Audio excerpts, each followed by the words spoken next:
कौन ब्रह्मा का पिता है, कौन विष्णु की मां, शंकर का दादा कौन है, हमको दे बता। ये जानने के लिए कृपया सुनिए। जगत गुरु तत्वदर्शी संत रामपाल जी महाराज के अमृत वचन सर्व पवित्र धर्मों के पवित्र शास्त्रों के आधार पर।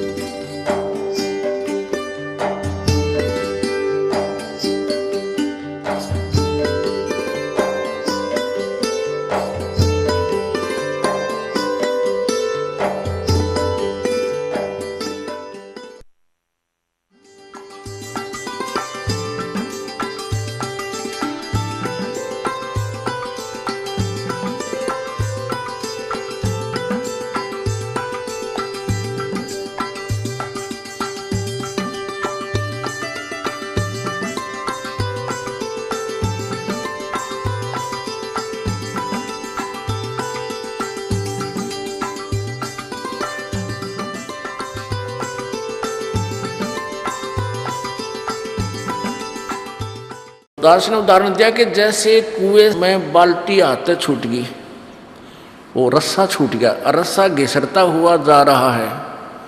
वो 100 फुट में घिसरते घिसरते भी टाइम लग गया करता उसने पूरा कुएं में जाने में। हाथ से छूट गया तो कुएं में गिर जाता, फिर वो ना बाल्टी मिल रहा ना पानी, वो गया हाथ से छूट गया।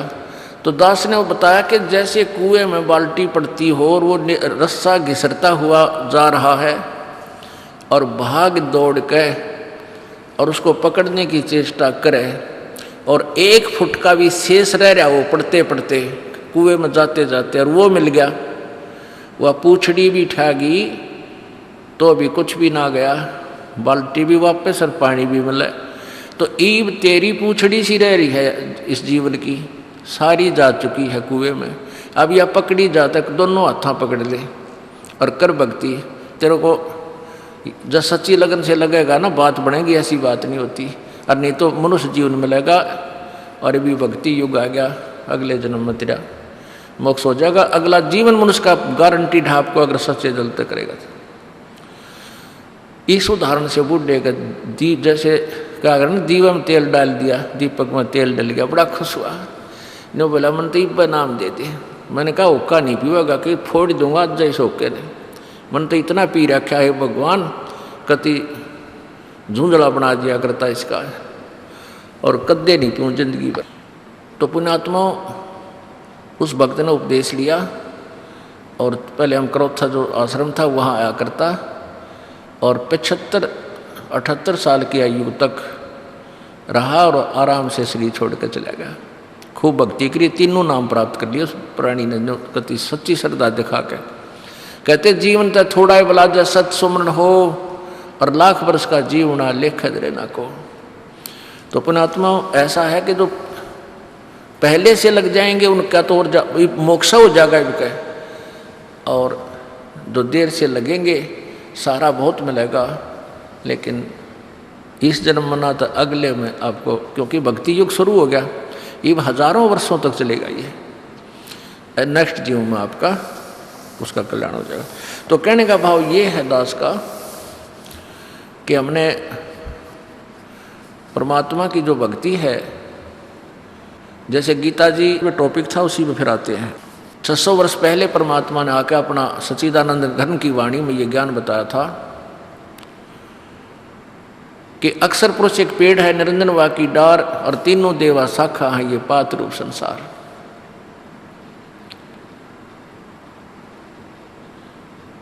सारा एक ही सेंटेंस में, एक ही अमरवाणी की एक श्लोक में या 15वां अध्याय कह दिया, परमात्मा ने बोल दिया। ये कोड वर्ड होते हैं और कोड वर्ड को तत्वदर्शी संत ही समझा सकता है। उल्टा लटका हुआ संसार रूपी वृक्ष से ऊपर न जड़ है, नीचे को तीनों गुण रूपी शाखा, इतना तो बताया है केवल ब्रह्म ने, गीता ज्ञानदाता ने। ऊपर को जड़ और नीचे को तीनों गुण रूपी शाखा, बस। अब परमात्मा ने आकर बताया कि अक्षर पुरुष एक पेड़ है और निरंजन वाकी डार तीनों देवा शाखा है ये पात्र रूप संसार।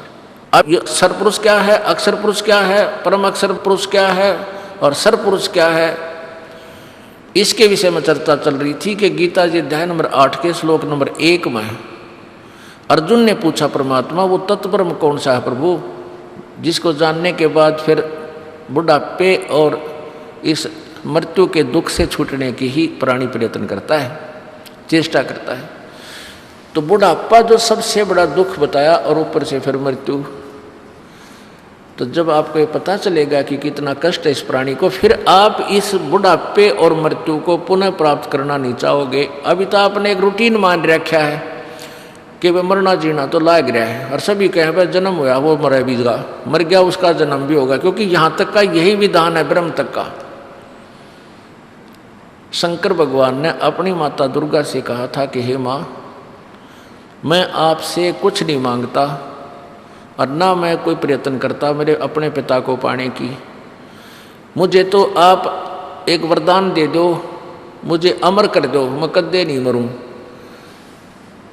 तब दुर्गा ने कहा बेटा ये नहीं हो सकता, जो जन्म गया उसकी मृत्यु होगी, जो मृत्यु होगी पुनर्जन्म जरूर होगा, ये विधान है, इसको मैं परिवर्तन नहीं कर सकती इसमें। तो पुण्यात्माओं, यहाँ जन्म और मृत्यु सभी का है, और सभी तकरीबन ऋषियों ने यही उदाहरण देकर फाइनल कर दिया कि जन्म मृत्यु तो सदा ही बनी रहेगी। लेकिन अपने सदग्रंथ ये भी बताते हैं, गीता जी अध्याय नंबर 15 के श्लोक नंबर 1 से 4 में बताया कि श्रेष्ठ तत्वदर्शी संत की प्राप्ति के उपरांत उसके पश्चात उस परम पद परमेश्वर की खोज करनी चाहिए, जहाँ जाने के बाद प्राणी फिर लौटकर संसार में नहीं आते, उनका फिर कभी जन्म मृत्यु नहीं होता। उसके लिए कहा कि उसके लिए तत्वदर्शी संतों की खोज कर, और गीता जी अध्याय नंबर 18 के श्लोक नंबर 62 में कहा कि तू सर्वभाव से उस परमेश्वर की शरण में जा, उस तत्व ब्रह्म की शरण में जा, जिसकी कृपा से परम शांति और शाश्वत स्थान सनातन परम धाम सत्यलोक को प्राप्त होगा। तो गीता जी अध्याय नंबर 8 के श्लोक नंबर 1 के प्रश्न का उत्तर गीता जी अध्याय नंबर 8 के श्लोक नंबर 3 में गीता ज्ञानदाता ने कहा कि वो परम अक्षर ब्रह्म है। अपना आत्मा देखिएगा, क्योंकि अब गीता जी को छोड़कर सबके घर हनुमान चालीसा हो रहा है, अब शायद गीता जी भी ना पाओ, पर यह दिखानी पड़ेगी, इसलिए ये देखिएगा। अनुवादक हैं जय दयाल गोविंद का, गीता प्रेस गोरखपुर से प्रकाशित है।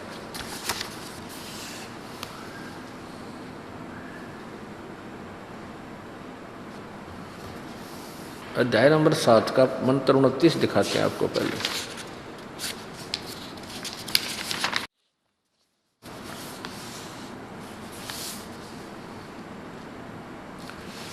इसके नीचे संस्कृत ये 29 मंत्र है, श्लोक है 7वें अध्याय का। जरा मरण मोक्षाय माम आश्रित्य, जरा मरण मोक्षाय माम आश्रित्य यतन्ति ये ते ब्रह्म तत्विदु।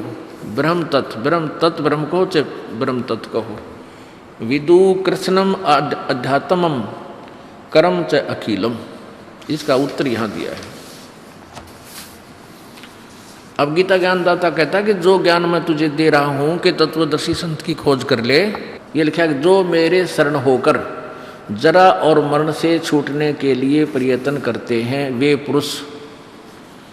तत्व माने उस, और ब्रह्म माने ब्रह्म को।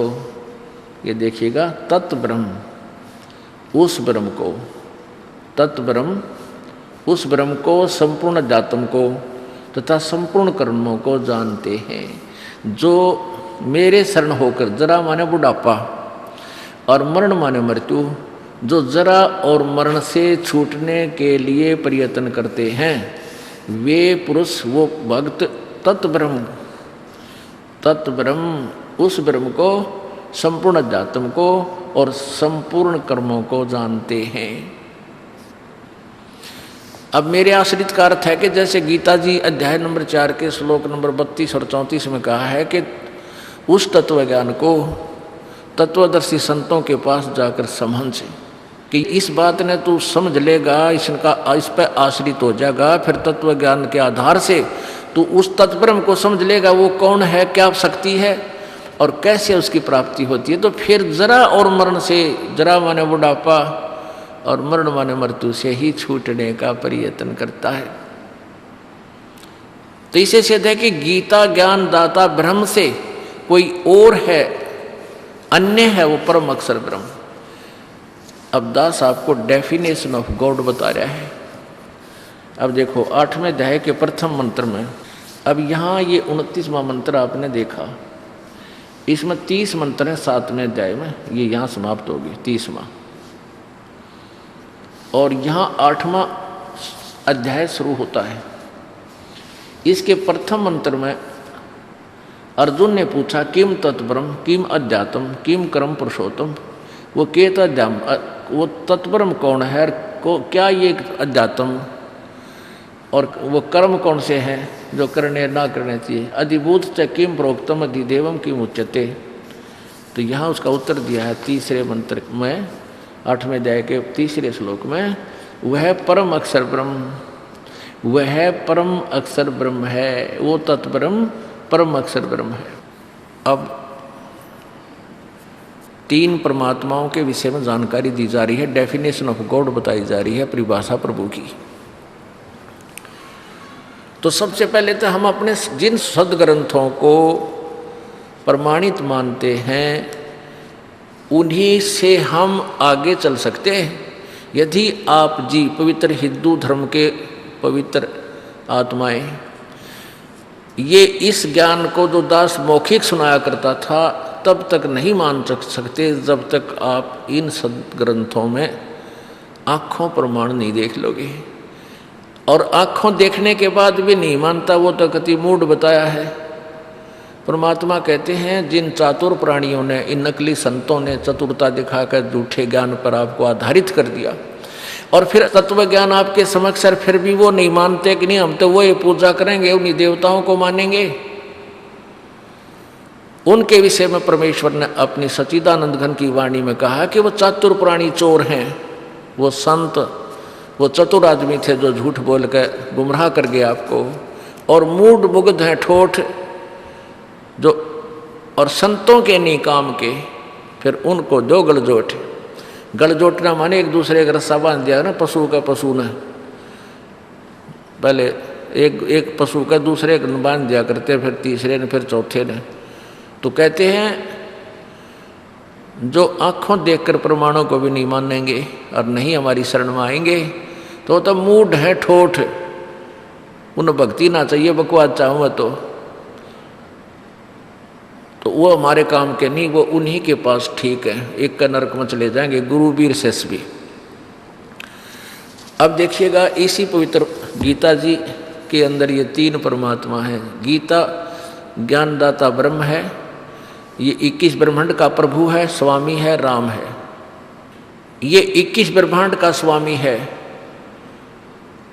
और ये इसको क्षर ब्रह्म, क्षर ब्रह्म, हम जैसे शुद्ध बोलना तो क्षर ब्रह्म, क्षर अक्षय और रह, क्षर, क्षर ब्रह्म, हम संत भाषा में इसको क्षर ब्रह्म, और जो 7 संख ब्रह्मांड का प्रभु स्वामी है उसको अक्षर ब्रह्म, उसको अक्षर ब्रह्म भी बोलते थे, अक्षर ब्रह्म। और जो ओवरऑल कंट्रोलर है, सबका मालिक है, इन 21 ब्रह्मांडों पर भी प्रभु है, और इस ब्रह्म पर भी मालिक है, और अक्षर पुरुष पर भी मालिक है, वो परम अक्षर पुरुष, परम अक्षर ब्रह्म। गीता जी अध्याय नंबर 8 के मंत्र नंबर 1 का उत्तर 3 में देते हुए जिसमें बताओ परम अक्षर ब्रह्म है। अब इसको परम अक्षर ब्रह्म कहें चाहे परम अक्षर पुरुष कहें, पुरुष माने भी ब्रह्म, ब्रह्म माने परमात्मा भगवान। तो ब्रह्म जो है तो इसको सर्वब्रह्म कहें, वैसे ये सर्वब्रह्म है, लेकिन हम इसको सीधा ब्रह्म कहने लगे क्योंकि ये यहाँ का स्वामी है। 21 ब्रह्मांड का मालिक होने के नाते, प्रभु होने के नाते, ब्रह्म होने के नाते इसको सीधा ही ब्रह्म कहने लगे हैं। जैसे कोई एक विभाग में नौकरी करता है और उस विभाग का एक अधिकारी होता है, एक डिवीजन होती, जैसे दास सिंचाई विभाग में जेई की सर्विस करता था, तो एक्शन एक साहब होता है। तो वहाँ हम जाते थे तो वहाँ आपस में जो कलर के लोग बातें करते थे वो बार बार ये नहीं कहते थे एक्शन साहब ने ये कहा है, वो कहा करते साहब ने ऐसा बोला है, ये कार्य करो। तो उनके लिए अंडरस्टूड था उनका साहब, वो एक्शन ही साहब पकड़ा था। तो ऐसे यहाँ 21 ब्रह्मांड में और एक ब्रह्मांड में ये ब्रह्म नाम इस क्षर ब्रह्म का ही था, इस काल का पक गया था। इसको सीधा इस ब्रह्म बोल देते, साहब बोल देते हैं, इसलिए ये ब्रह्म पक गया था। तो है ये सर्वब्रह्म, सर्वब्रह्म, सर्वब्रह्म माने नासवान भगवान। और इसको डिफाइन करने के लिए फिर एक अक्षर ब्रह्म, एक परम अक्षर ब्रह्म कहना पड़ा। परम अक्षर ब्रह्म, परम अक्षर पुरुष कहो चाहे ब्रह्म कहो, देव कहो, गॉड कहो, अल्लाह कहो। तो गीता जी अध्याय नंबर 15 के श्लोक नंबर 16-17 में ये तीन पुरुष, तीन ब्रह्म बताए हैं, एक सरपुरुष और एक अक्षर पुरुष। और तीसरे में 17वें में कहा कि वो उत्तम पुरुष, उत्तम भगवान तो कोई और है और वही वास्तव में अविनाशी है। वो तीसरे नंबर का वो परम अक्षर ब्रह्म है और वही तीनों लोकों में प्रवेश करके सबका धारण पोषण करता है। वो अविनाशी परमात्मा है वास्तव में। अब देखिएगा ये उल्टा लटका हुआ संसार रूपी वृक्ष। उसके बाद आपके गीता जी अध्याय नंबर 15 श्लोक नंबर 16-17 आपका समझ में आओगे। ये देखिएगा, पुण्यात्माओं, हम एक रोजी रोटी के लिए कितना बच्चों को भेजते हैं। वो एक अध्यापक 365 दिन तक एक ही क्लास में पढ़ाता रहता है, तब जाकर उनको ज्ञान समझ में आता है। इसी प्रकार इस तत्व ज्ञान को आपने रह कर समझना सुनना पड़ेगा।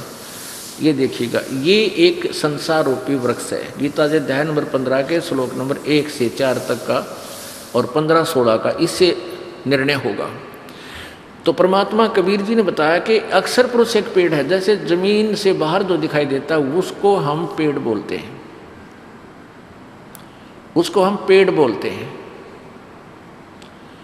और नीचे जड़ किसे दिखाई देती नहीं, तो ऊपर के हिस्से को पेड़ बोलते हैं। अक्षर पुरुष एक पेड़ है। ये तना जो है ये अक्षर पुरुष है, इसको परब्रह्म भी बोलते हैं, अक्षर पुरुष। और निरंजन, ये ज्योति निरंजन काल, क्षर पुरुष, क्षर ब्रह्म। और ये ज्योति निरंजन जो है ये ब्रह्म है, ये डार है। अक्षर पुरुष एक पेड़ है, निरंजन ये काल इस पेड़ की डार है। और तीनों देवा शाखा है, ये पात रूप संसार। और ये जड़ कौन है? ये स्वयं परम अक्षर ब्रह्म है।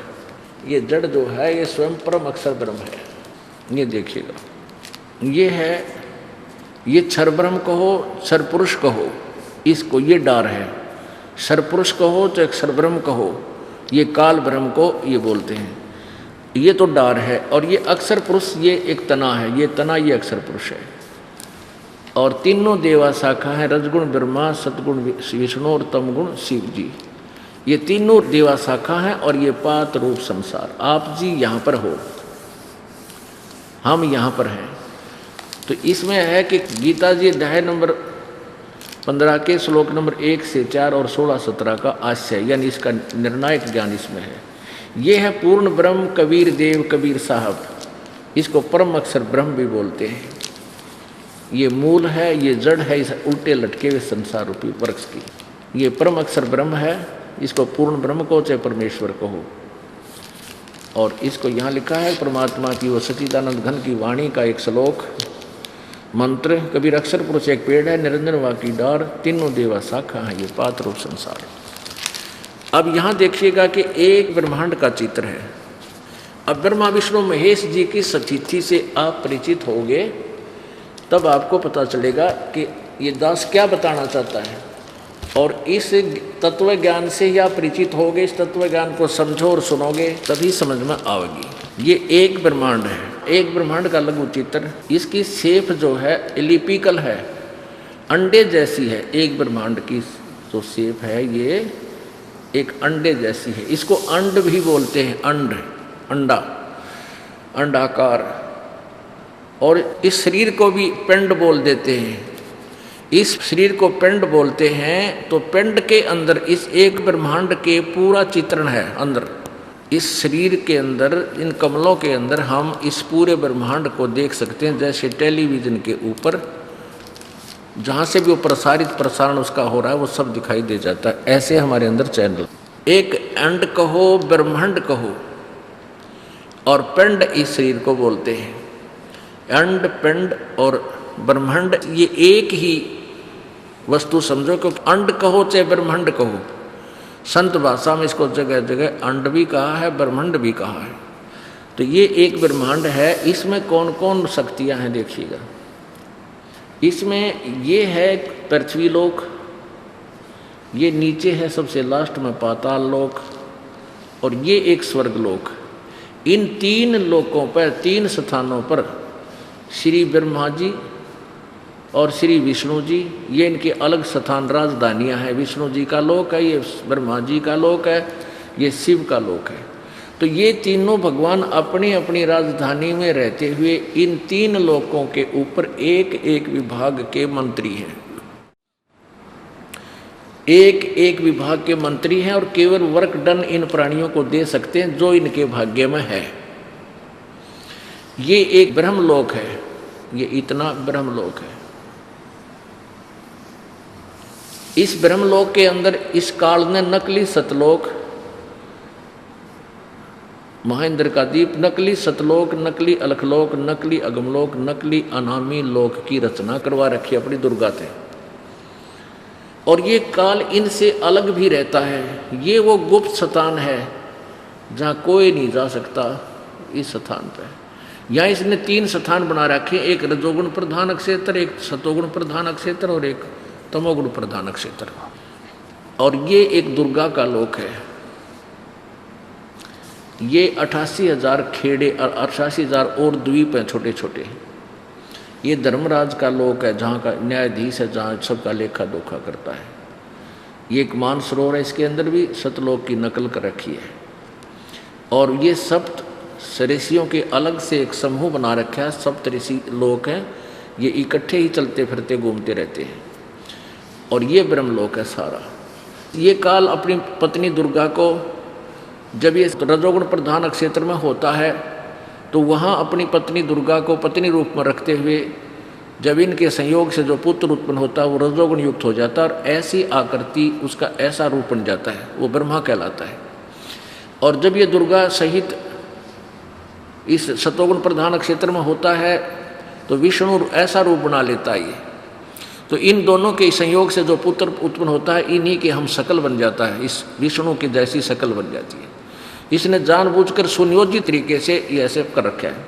फिर ये शिव रूप में इस आकृति में रहता है ये काल भगवान ब्रह्म। और ये तमोगुण प्रधान क्षेत्र है। इसमें जब ये दुर्गा और ये दोनों रहते हैं ये, तो इन दोनों के संयोग से जो पुत्र उत्पन्न होता है वो शिव जी की आकृति जैसा हो जाता है और वो तमोगुण पुत्र होता है। तो इन तीनों के नाम रख देते हैं, सतोगुण से विष्णु और रजोगुण से उत्पन्न का ब्रह्मा और तमोगुण से उत्पन्न को शिव नाम ही रख देते हैं। ऐसे उनके स्वरूप हो जाते हैं। तो ऐसे ये काल भगवान सबको धोखा देकर रखता है। ये है एक ब्रह्मांड। इस एक ब्रह्मांड में ब्रह्मा विष्णु महेश जी केवल स्वर्गलोक, पृथ्वीलोक और पाताललोक, इन तीनों लोकों के मालिक हैं, स्वामी हैं, प्रभु हैं, राम हैं, भगवान हैं। ये इतने भगवान हैं। और ये काल भगवान जो है ये ब्रह्म, ये 21 ब्रह्मांड का स्वामी है। अब ये देखो, अब जो आपने ब्रह्मांड देखा था, जो एक ब्रह्मांड देखा ये अंडाकार का, अब ये समझो ये एक है, या गेंद सी नजर आती है आपको, ये समझो ये एक है, ये एक ब्रह्मांड है। ऐसे ऐसे 5 ब्रह्मांडों का एक ग्रुप बना के इसने महाब्रह्मांड नाम दिया है। और ऐसे ऐसे 4 महाब्रह्मांडों में 20 ब्रह्मांडों को रोका है। और ये एक अलग से ब्रह्मांड और है, इसका 21वां ब्रह्मांड है जहाँ पर ये केवल स्वयं रहता है। और यहाँ भी एक नकली सतलोक, नकली अलखलोक, डुप्लीकेट अगमलोक और डुप्लीकेट अनामी लोक की रचना की है जीव को भ्रमित करने के लिए। यहाँ पर एक तपस्शिला है, यहाँ पर ये तपस्शिला है। यहाँ पर ये काल इस 21वें ब्रह्मांड के लास्ट पॉइंट पर रहता है। ये यहाँ से जो ये 11वां द्वार है, अब 10वां द्वार तो एक ब्रह्मांड में ही है, इसके बाद निकल कर प्राणी जाता है, तो ये 11वां द्वार है। इस 11वें द्वार को ये यहाँ स्वयं रहता है, सतलोक जाने का रास्ता है, इसको कंट्रोल रखता है, कोई प्राणी इधर से निकल ना जाए, इतना बेईमान है ये। वो तपस्या है जहाँ 1 लाख प्राणियों को डेली भून कर खाता है, जीव मरते नहीं, उनसे गंध निकालता है सूक्ष्म शरीर से, और यहाँ रहता है, दृष्टि रखता है कि कोई निकल ना जाए। अब ये 21 ब्रह्मांड हैं इस एक काल भगवान के, 21 ब्रह्मांड। ये इतना स्वामी है, इतना प्रभु है, इतना राम है। अब देखिएगा,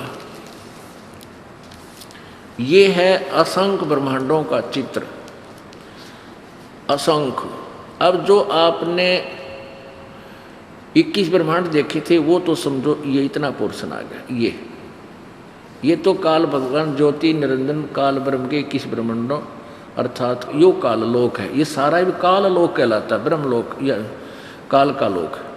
और ये है परब्रह्म के यानी अक्षर पुरुष के 7 संख्य ब्रह्मांड, 7 संख्य, ये छोटे छोटे ब्रह्मांड दिखाई देते। ये 7 संख्य ब्रह्मांड है। ये इतना जो अक्षर पुरुष जो है ये इतना स्वामी है, नील पद्म शंख, ये इतने लोकों का स्वामी है। और ये है परम अक्षर ब्रह्म, ये सतपुरुष कहो, परम अक्षर ब्रह्म कहो, पूर्ण ब्रह्म कहो।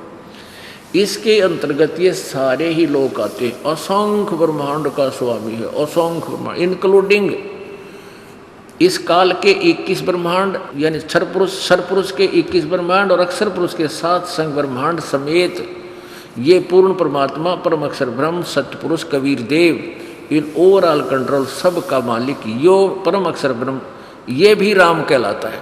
ये ब्रह्म भी राम साहब कहलाता है, ब्रह्म कहलाता है। ये 21 ब्रह्मांड का स्वामी है। ये 7 संख्य ब्रह्मांड का स्वामी ये भी राम कहलाता है, ये भी साहब कहलाता है, प्रभु कहलाता है। और ये ओवरऑल कंट्रोलर, ये वास्तव में पूर्ण परमात्मा, ये वो परम अक्षर ब्रह्म है, ये वास्तव में राम है, ये वास्तव में अविनाशी परमात्मा है। अब देखिएगा गीता जी अध्याय नंबर 15 के श्लोक नंबर 1 से 4, ये देखो। अथ पंथ दसोध्याय, पंथ दसोत यानी 10, 5, 15, 15वां अध्याय और श्लोक नंबर 1। ऊर्ध्व मूलम अधः शाखम अश्वत्थम प्राहु अवम छंदासी यस्य पर्णानि ये तम वेद स वेदवित्। इसमें तत्वदर्शी संत की पहचान भी बताई है। आदि पुरुष परमेश्वर मूल वाले, ऊर्ध्व मूलम ऊपर को मूल है और नीचे को अधः शाखम, ये ब्रह्मा रूप मुख्य शाखा वाला, ये गलत अनुवाद किया है। अधः माने नीचे करना चाहिए। देखिए श्लोक नंबर 2 में स्वयं ही ये 2 बार अधः शब्द है, अधः अधः, यहाँ उत्तर दिया है अनुवाद किया। अधः माने नीचे, अधः माने नीचे।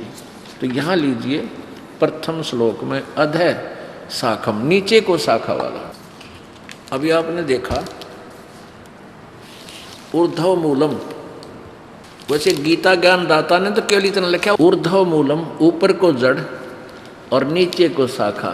इन्होंने अनुवाद ये गलत किया है। आप संस्कृत पढ़ सकते हो। ऊर्ध्व मूलम अधः शाखम अश्वत्थम प्राहु अवम, अश्वत्थम माने पीपल के वृक्ष को कहते हैं, और ऊपर को जड़ नीचे को शाखा। बस इन्होंने अनुवाद करते समय क्या लिखा है, आदि पुरुष परमेश्वर मूल वाले। यानी इन्होंने इसमें तो अनुवादकर्ता ने ठीक बुद्धि लड़ा दी कि ऊपर ने जड़ तो आदि पुरुष परमेश्वर पूर्ण परमात्मा है, और अधः शाखम को भूल गया फिर यो, क्योंकि फिर तीनों शाखा को के बतावे। अधः शाखम का अनुवाद गलत कर दिया, ब्रह्मा रूप मुख्य शाखा वाले है तेरा ब्रह्मा रूप। इन तो अड़ंगा डांड तो मतलब था ज्ञान था, निगुड़ का गोबर कर दिया। अब अधः शाखम नीचे को शाखा वाला, ये खुद यहाँ 2 बार लिख रहे अधः माने नीचे, अधः माने नीचे। ये देखो दूसरे मंत्र श्लोक में, यहाँ ठीक है अधः माने नीचे, यहाँ विचलित ना हुए। ऊपर को जड़ और नीचे को शाखा वाला ये संसार रूपी पीपल के वृक्ष को अविनाशी कहते हैं। और वेद जिसके पत्ते कहे गए हैं, और उस संसार वृक्ष को जो पुरुष जो व्यक्ति तत्व से जानता है, मूल सहित यानी जड़ से लेकर और नारी नारी शाखाओं तक जो बता देता है, पत्तों तक बताता है, तत्व से जानता, स वेदवित्, स वेदवित्। आप संस्कृत भी पढ़ सकते हैं, शिक्षा का ये लाभ हमें हुआ है, हम संस्कृत भी पढ़ सकते हैं। इसमें क्या लिखा है कि जो पुरुष संसार रूपी वृक्ष को जो व्यक्ति मूल सहित जड़ से लेकर पत्तों तक जानता है वह वेद के तात्पर्य को जानने वाला है, अर्थात वो तत्वदर्शी संत है। आगे इसमें लिखा है कि उस संसार रूपी वृक्ष की, दूसरे मंत्र में श्लोक में, उस संसार वृक्ष की तीनों गुण रूप रजगुण ब्रह्मा, सद्गुण विष्णु, तमगुण शिवजी रूपी शाखाएं जल से बड़ी हुई नहीं। ये शाखाएं विषय परवाला, विषय विकारों की शाखा हैं, विषय परवाला शाखा। ये तो शाखा है तीनों गुण, रजगुण ब्रह्मा, सद्गुण विष्णु, तमगुण शिवजी। विषय परवाला, विषय भोग रूपी कोपलों वाली देव मनुष्य आदि त्रिक आदि योनि रूपी शाखाएं नीचे और ऊपर, सर्वत्र नहीं, ओनली 3 लोकों में, ऊपर और नीचे। क्योंकि पृथ्वी लोक पर ज्ञान बोला जा रहा था, ऊपर स्वर्ग नीचे पाताल, ऊपर और नीचे फैली हुई हैं। और मनुष्य लोक में ये जीवों को कर्मा के अनुसार बांधने वाली, फंसाए रखने के भी ये मुख्य कारण है, मूलानी मुख्य कारण है। कौन? ब्रह्मा विष्णु महेश, तीनों गुण ब्रह्मा विष्णु महेश रूपी मुख्य कारण है जो हमें यहाँ फंसा कर रखते हैं। ऊपर और नीचे ये व्याप्त है। अब हमने ये तीनों गुण, रजगुण ब्रह्मा है, सतगुण विष्णु, तमगुण शिवजी, ये कंसेप्ट क्लियर करना पड़ेगा, तभी हम इस ज्ञान को आगे सुन पाएंगे। क्योंकि इतनी कुनीन है या कड़वी, जय इसमें थोड़ी सी खांड ना मिलाई जाएगी तो कोई सत्संग सुना नहीं गा। क्योंकि अब ये सत्संग जो दास का पूरे विश्व में जाना है, और ये चैनलों वाले जो नखरे करा करते ही बात जोड़ते फिरेंगे कि हमने भी दे दो, हमने भी दे दो, हम भी चलाएंगे। क्योंकि और ज्ञान न को नहीं, जिनको परमात्मा चाहिए और विश्व में शांति चाहिए और इस माया से और भगवान से लाभ चाहिए, तो इस दास के पास आना होगा और इस ज्ञान को सुनना ही पड़ेगा। 2 दिन दुखी होकर पीछे सुन लेंगे और चाहे पहले सुन लो, पहले सुन लेंगे वो पुण्यात्मा होंगे। इसलिए रह कर ये प्रमाण दिखाए जाते हैं। कहीं किसी भगत का घनी कड़वी दवाई, कड़वा मुँह ना हो जाए, फिर आगे खावे को नहीं, सुने नहीं दो इस ज्ञान को, इसलिए दिखाया जा। देखिएगा श्रीमद् देवी भागवत हिंदी टीका सहित भाग 1, ये कहाँ से प्रकाशित है? अथ देवी भागवतम सभाष्टिकम सहमातम, खेमरा श्री कृष्णदास प्रकाशन बम्बई, ये यहाँ से छपी है। हम तीसरे स्कंद में आते हैं। ये तीसरा स्कंद है। अर्थ श्रीमद् देवी भागवते भाषा टीका युक्ते तृतीय स्कंद है प्रारंभते। ये तीसरा स्कंद यहाँ से प्रारंभ होता है। इस तीसरे स्कंद के प्रश्न नंबर 11 पर देवी भागवत का 11वां पृष्ठ और ये अध्याय नंबर 5 के और श्लोक नंबर 8 में, ये 7वां या समाप्त हो गया 8वां। भगवान शंकर अपनी माता दुर्गा से कह रहा है, हे माता, यदि हमारे ऊपर सदा आप दया युक्त हो तो हमको तमोगुण किस प्रकार प्रदान किया है, और ब्रह्मा रजोगुण और विष्णु, हरि माने विष्णु कहते हैं ये हरि को, सतगुण, ये सतगुण क्यों बना दिया? अब संस्कार देखो, थोड़ी सी और कंसेप्ट क्लियर होगा। ये प्रदान प्रदून नहीं है, इसमें सीधा ही है कि मैं क्यों जन्म दिया, क्यों उत्पन्न कर दिया तमगुण। यदि दया धर्मना न सदाम्बिके कथम अहम विहित, मैं क्यों बना दिया, मैं क्यों रच दिया, क्या तमोगुण है। और कमल से उत्पन्न होने वाले ब्रह्मा को रजोगुण संभव, रजोगुण क्यों पैदा कर दिया।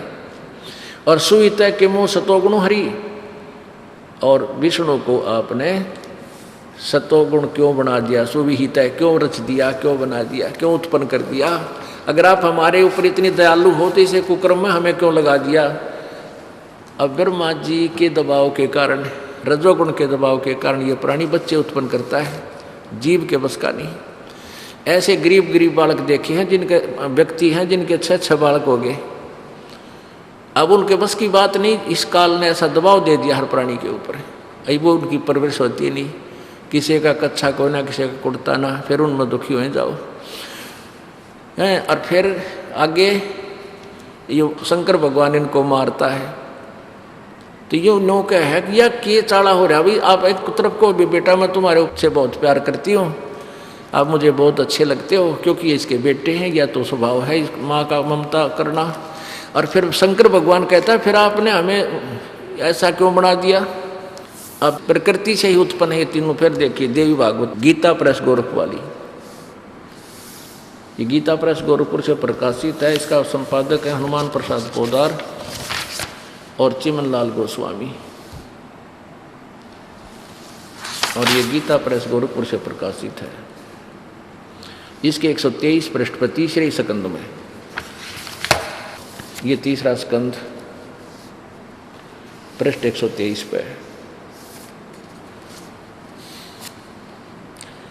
भगवान विष्णु अपनी माता दुर्गा की स्तुति कर रहे हैं। तुम शुद्ध स्वरूपा हो, ये सारा संसार तुम्हीं से उद्भासित हो रहा है। मैं ब्रह्मा और शंकर हम सभी तुम्हारी कृपा से विद्यमान हैं। हमारा आविर्भाव यानी जन्म, तिरोभाव माने मृत्यु, हमारा तो जन्म मृत्यु हुआ करता है। हम अविनाशी नहीं हैं, केवल तुम नित्य हो, अविनाशी हो। नित्य माने अविनाशी, जगत जननी और प्रकृति और सनातनी देवी हो। प्रकृति दुर्गा को कहते हैं, ये भी ध्यान रखना। ये आपके गीता जी में ये काम आओगा दास, जब आपको प्रकृति से रजगुण ब्रह्मा सतगुण विष्णु तमगुण शिव जी की उत्पत्ति बताओगा 14वें श्लोक अध्याय में 3, 4, 5 में। शंकर भगवान कह रहे हैं कि शंकर भगवान बोले, देवी यदि महाभाग विष्णु तुम्हीं से प्रकट हुए हैं तो उनके बाद उत्पन्न होने वाले ब्रह्मा की भी तुम्हारे बालक हुए। फिर मैं तमोगुणी लीला करने वाला शंकर क्या तुम्हारी संतान नहीं हुआ? अर्थात मुझे भी उत्पन्न करने वाली तुम ही हो, यानी ब्रह्मा विष्णु महेश की माता दुर्गा सिद्ध होगी। आगे देखिए, इस संसार की स्थिति सृष्टि स्थिति और संहार में तुम्हारे गुण सदा समर्थ हैं। उन्हीं तीनों गुणों से उत्पन्न हम रजगुण ब्रह्मा सद्गुण विष्णु तमगुण शिव जी, ब्रह्मा विष्णु एवं शंकर नियमानुसार कार्य में तत्पर रहते हैं। अब ये कंसेप्ट क्लियर हो गया कि रजगुण ब्रह्मा है, सतगुण विष्णु तमगुण शिव जी। इसके बाद अब गीता जी अध्याय नंबर 15 का श्लोक नंबर 3 देखो, आसानी से समझ में आएगा। अध्याय नंबर 15 एवं श्लोक नंबर 3 में आगे हैं। इस संसार वृक्ष का स्वरूप जैसा कहा है, यहाँ पर 2 में देखो, 2 हम पढ़ रहे हैं। इस संसार वृक्ष की तीनों गुण रूप रजगुण ब्रह्मा सतगुण विष्णु तमगुण शिव जी रूपी ये शाखाएं, ये देखो यह है अधः च ऊर्ध्वम प्रसरता तस्य शाखा गुण प्रवर्धा विषय पर वाला अधः च मूलानी अनुसंधतानी कर्मानुबंधनी मुनिश्लोके। इस संसार वृक्ष की तीनों गुण रजगुण ब्रह्मा सतगुण विष्णु तमगुण शिव जी परवर्दा यानी नीचे बढ़ी हुई, नीचे वाली फैली हुई, इनका विस्तार विषय पर वाला शाखा, ये विषय विकारों की शाखा हैं। रजगुण ब्रह्मा सतगुण विष्णु तमगुण शिव जी तो शाखा हैं, नीचे और ऊपर सर्वत्र नहीं। ऊर्ध्व अधः च ऊर्ध्व, ऊपर और नीचे फैली हुई है प्रसरता।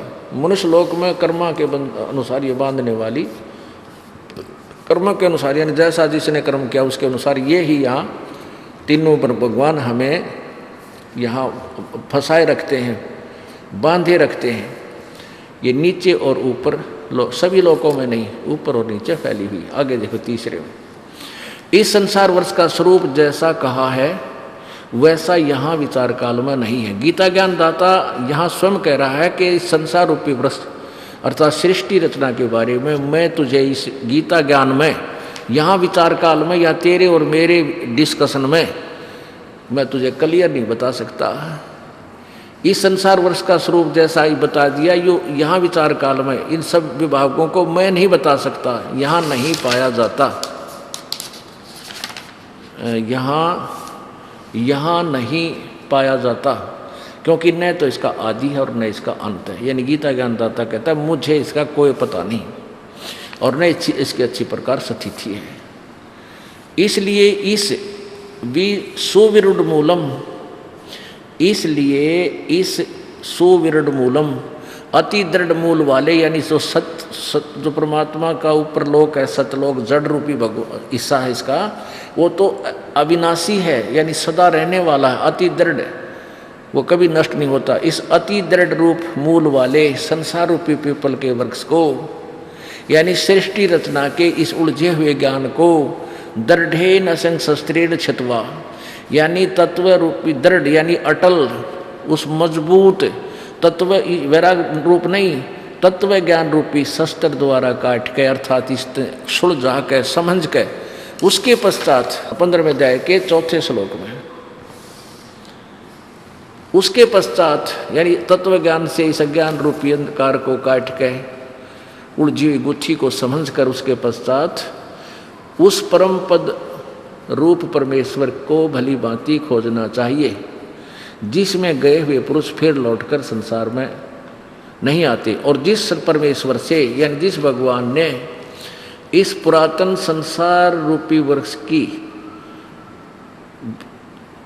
प्रवृत्ति विस्तार को प्राप्त हुई, यानी जिस परमात्मा ने संसार रूपी वृक्ष की रचना की है, यानी ब्रह्मांडों की रचना की है, उसी आदि पुरुष नारायण के मैं शरण हूँ।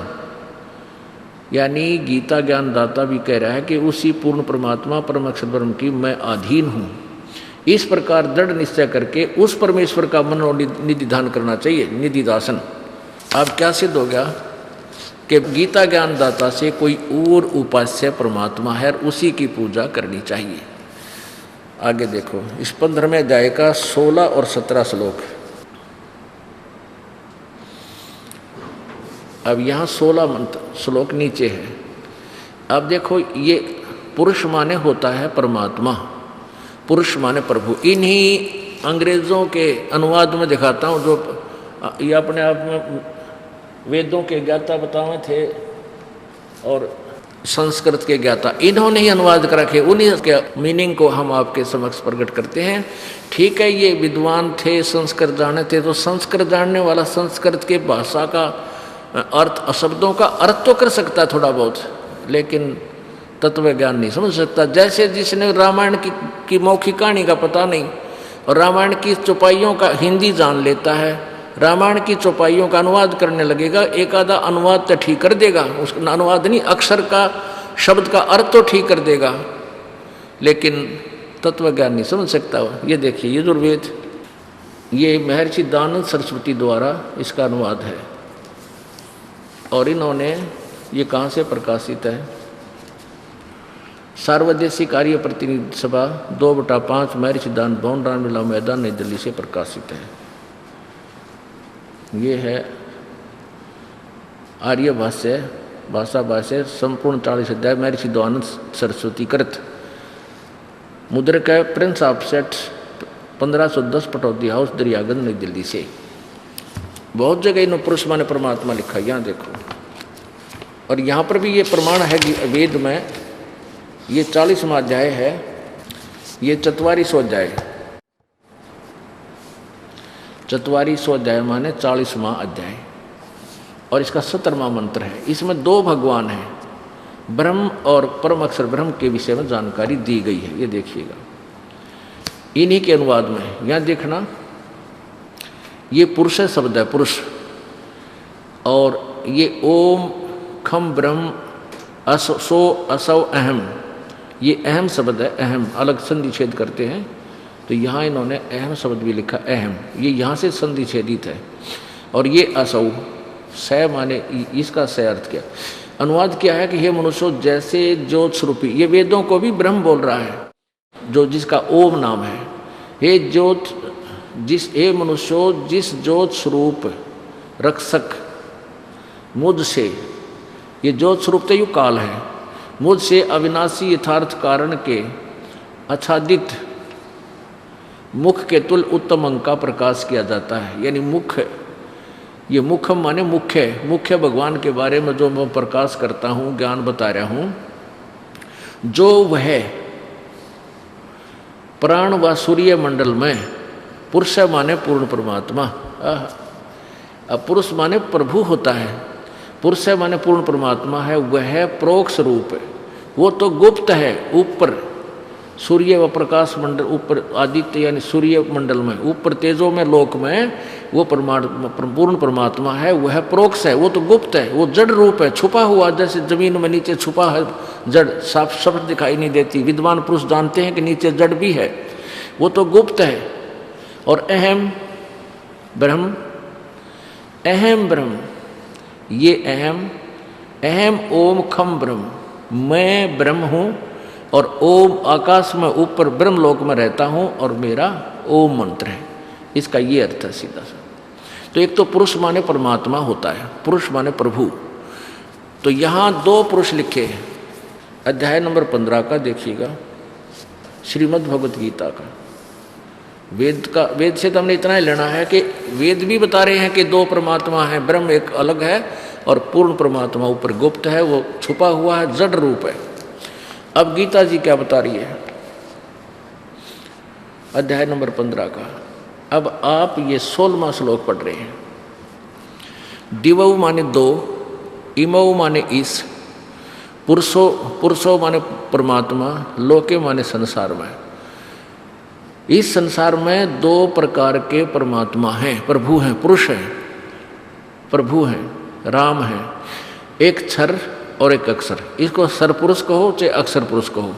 इस दोनों अक्षरों को हम यहाँ भी लगा सकते हैं। इमौ का इस लोक में दो अक्षर पुरुष, सर पुरुष और अक्षर पुरुष, दो परमात्मा, दो भगवान हैं। और इनके लोकों में सर्वाणी भूतानी, सब प्राणियों के स्थूल शरीर तो नाशवान है और कटुस्थ माने आत्मा, ये अविनाशी कहते। अब यहाँ देखो इनका अनुवाद इन्होंने किया है। इस संसार में नाशवान और अविनाशी भी ये दो प्रकार के पुरुष हैं। अब यहाँ लिखना था तो ऐसे ही समझ ले, दो प्रकार के प्रभु हैं, दो प्रकार के परमात्मा हैं। और इन दोनों के लोकों में संपूर्ण प्राणियों के शरीर नाशवान है और जीवात्मा अविनाशी कही जाती है। अब जीवात्मा तो सही अविनाशी, गधे की भी, कुत्ते की भी, सब की अविनाशी है। लेकिन इस क्षर पुरुष और अक्षर पुरुष, इस क्षर ब्रह्म और अक्षर ब्रह्म या पर ब्रह्म कहो, इस अक्षर ब्रह्म को, ये दोनों नाशवान हैं और इनके सब श्लोकों में प्राणी भी नाशवान है, जीवात्मा सबकी अमर ही है।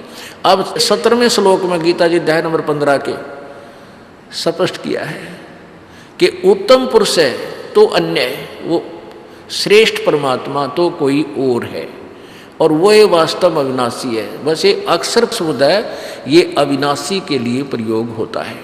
अब ये कितना अविनाशी है, ये परब्रह्म, जैसे एक तो ये चीनी का सफ़ेद सा कप होता है पीने का,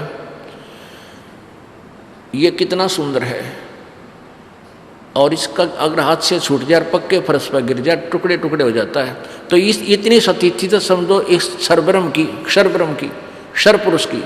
और अक्षर पुरुष समझो स्टील का कप, यानी उसकी तुलना में मिट्टी चीनी वाले कप की तुलना में स्टील का कप बहुत चिरस्थायी है, बहुत समय के बाद बहुत लंबे समय तक रहता है, इसलिए इसको अक्षर बोल दिया।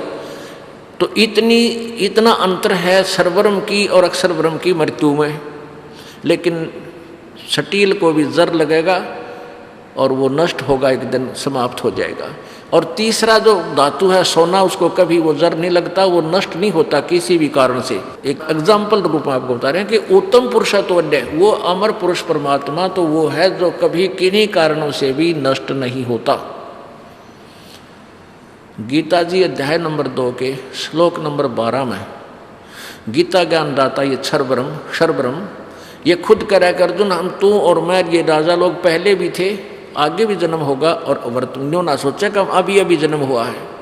गीता जी अध्याय नंबर 4 के श्लोक नंबर 5 और 9 में स्पष्ट किया कि अर्जुन, तेरे और मेरे बहुत जन्म हो चुके, तू नहीं जानता मैं जानता हूँ, और मेरे जन्म कर्म अलौकिक हैं, दूसरे तरीके से होते हैं। गीता जी अध्याय नंबर 2 के श्लोक नंबर 17 में कहा कि अविनाशी तो उसको जान जिसको मारने में कोई भी सक्षम नहीं है। और अब गीता जी अध्याय नंबर 15 के श्लोक नंबर 17 में कहा कि उत्तम पुरुष है तू अन्य परमात्मा इति उदाहरते। और ये लोक त्रयम् आविश्य विवर्ति अवय ईश्वर है, जो तीनों लोकों में प्रवेश करके सबका धारण पोषण करता है, वो वास्तव में परमात्मा, वो तो कोई इन दोनों से और है, सर पुरुष और अक्षर पुरुष से, सर ब्रह्म और अक्षर ब्रह्म से, वो परम अक्षर ब्रह्म है। गीता जी अध्याय नंबर 8 के श्लोक नंबर 3 वाला। अब देखो पवित्र गीता जी अध्याय नंबर 15 का श्लोक नंबर 17। संस्कृत पढ़िए, आप पढ़े लिखे हो, देवनागरी लिपि आप खूब समझते हो। उत्तम पुरुष है तू अन्य परमात्मा इति उदाहरत है, ये लोकतरम अविश्य विवर्ती अव्यय ईश्वर है। अव्यय माने अविनाशी। अब देखो अक्षर माने भी अविनाशी है और यहाँ अव्यय शब्द लिखा। इसको परब्रह्म को भी, अक्षर पुरुष को भी अविनाशी इसलिए कहा गया कि ये चिरस्थायी है। अभी इनकी आयु बताएंगे आपको कैसे चिरस्थायी है। और ये है उत्तम पुरुष तो अन्य परमात्मा इति उदाहरते, ये लोकतरम अविश्य विवर्ती अव्यय ईश्वर है। वो जो तीनों लोकों में प्रवेश करके सबका धारण पोषण करता है, वो अविनाशी श्रेष्ठ प्रभु है।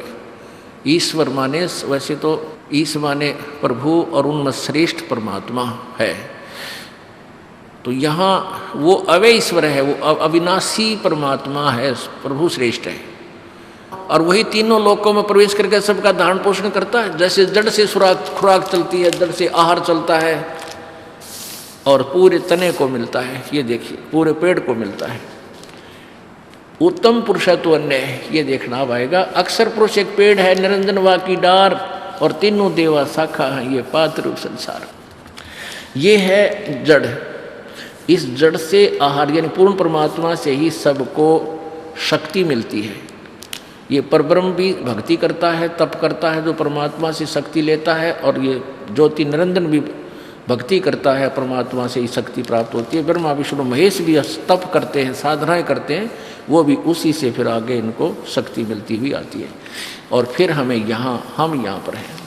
तो अक्षर पुरुष एक पेड़ है, निरंजन वा की डार तीनों देवा शाखा है, ये पात्र रूप संसार। ये है वो जड़ पूर्ण परमात्मा जो गुप्त है। और ये तीनों लोकों में प्रवेश करके सबका धारण पोषण यानी सभी को जड़ से ही खुराक मिलती है, मूल से ही सबको आहार मिलता है। तो ये सब का पालन करता है, ये पूर्ण परमात्मा है। ये परम अक्षर ब्रह्म है। ये कबीर देव है, कबीर साहब है। ये वही परमात्मा है जो बनारस में 120 वर्ष तक जुलाहे की भूमिका करके सहशरीर आए थे, सहशरीर चले गए। अब ये कैसे नासवान है, कैसे अविनाशी है। एक ब्रह्मा की आयु कितनी है, रजगुण ब्रह्मा की। जैसे 4 युग हैं, सतयुग त्रेता द्वापर, इन चारों युगों के कुल मिलाकर 43,20,000 वर्ष बनते हैं। और ये चतुर्युग कहलाते हैं, चतुर्युगी। ऐसे ऐसे 1008 चतुर्युग का ब्रह्मा जी का एक दिन और इतनी ही रात्रि, और 30 दिन रात का एक महीना, और 12 महीने का एक वर्ष, ओहो, और 100 वर्ष की ब्रह्मा जी की आयु। उसके बाद ब्रह्मा जी से 7 गुना विष्णु जी की आयु, और विष्णु जी से 7 गुना इस शिव जी की आयु, तमोगुण शंकर भगवान की आयु। और ऐसे 70,000 बार जब तमोगुण शिव मर लेगा, ये काल का पुत्र 70,000 बार ये मर लेगा, तब एक ब्रह्मलोक के अंदर रहने वाला ये सदा शिव रूप में जो काल रहता है, इसकी मृत्यु होगी। और ये एक ब्रह्मांड का विनाश होगा, दुर्गा का विनाश होगा इस शिव के यानी काल के ही पैरेलल इसी के साथ। और फिर ये सारे प्राणी दूसरे ब्रह्मांड में चले जाएंगे, इसमें प्रलय हो जाएगी पूरा, इसमें कोई प्राणी शेष नहीं रहेगा, ब्रह्मांड समाप्त हो जाए, ये सब नष्ट हो जाएंगे प्राणी यहाँ के। उसके बाद ये दूसरे ब्रह्मांड में जाएंगे, वहाँ परमात्मा द्वारा इनको ऐसा वरदान दिया हुआ है कि दुर्गा और काल का शरीर तो अपने आप स्वस्थ और युवा अपने आप उस दूसरे लोक में जाते ही ये दोनों युवा प्रकट हो जाएंगे। ये परमात्मा कबीर जी ऐसा विधान बना रखा है इसका। अब जैसे ये कहता है ना 4 अध्याय के 5वें श्लोक में कि मेरे जन्म और क्रम अलौकिक हैं, मैं तुम्हारी तरह माँ से जन्म मेरा नहीं होता, इसलिए मुझे अजम बोलते हैं। लेकिन मेरे दूसरे तरीके से जन्म तो होते हैं, पर दूसरे तरीके से मृत्यु और जन्म मेरी भी होती है, ये ऐसे होता है। तो ये 70,000 बार से एक त्रिलोकीय शिव मर लेगा तब एक ब्रह्मलोक में रहने वाले काल ब्रह्म की मृत्यु होगी, और वो एक युग होगा अक्षर पुरुष का, इस पर ब्रह्म का।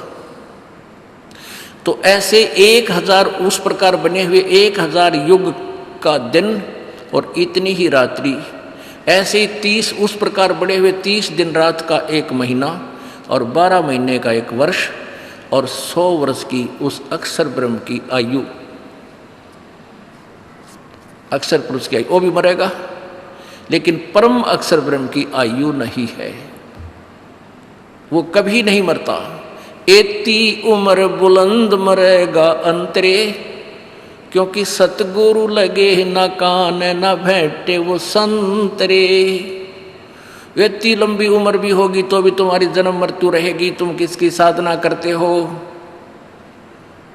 क्योंकि तुम्हें सतगुरु लगे न कान न भेंटे वो संतरे, जो गीता जी अध्याय नंबर 4 के श्लोक नंबर 34 में जिन संतों के बारे में कहा है। इस कारण से यदि आप इन ब्रह्मा विष्णु महेश ब्रह्म तक की साधना भी करते रहोगे तो हमारी जन्म मृत्यु की ये परंपरा, जन्म मृत्यु का दुख तुम्हारा कभी नष्ट नहीं होगा। इसलिए कहा कि भजन करो उस रब का जो दाता है कुल सब का। तो पुण्यात्माओं, समझे हो तो सिर दर पाओ, बहोर नहीं रे ऐसा दाओ। ये संसार समझदा नाई कहंदा श्याम दोपहरे नो, और गरीबदास ये वक्त जाते रोगे इस पैरे नो। जो साधनाएं तुम करते हो ये यूजलेस है, ये आपको मोक्षदायक नहीं है, और तुम इन्हीं साधनाओं को श्रेष्ठ मान बैठे हो। ये संसार समझदा नाई कहंदा श्याम दोपहरे नो, जून का महीना और ये हरियाणा का अक्षेत्र, और शराब पी कर कोई पड़ा कुरडियाँ पे गली में, और पसीना पसीना बुरा हाल, कुत्ते चाटे उसने, और उसको कोई कह रहा उठ तुझे ठंड में ले चलता हूँ छाया में, वो क्या कहता है नहीं मौज हो रही है रहने दे यही ठीक हूँ। तो हम सभी इतने अज्ञान रूप अंधकार के इस त्रिगुण की मई माया की इस भांग के नशे को हम इतना पी चुके हैं। कबीर ये माया अटपटी सब गटा नड़ी, और किस किस ने समझाऊँ या कुएं भांग पड़ी। तो यहाँ बताते हैं समझा है तो सर दर पाओ, बहोर नहीं रे ऐसा दाओ। ये इस काल में भगवान मान बैठे जो तुम्हें मार है काटे बुरा हाल कर रखा है, और अब भी नहीं समझे नहीं लगे इस मार्ग पे, तो कहते इस समय को रोया करोगे याद करके। बोलो सतगुरुदेव।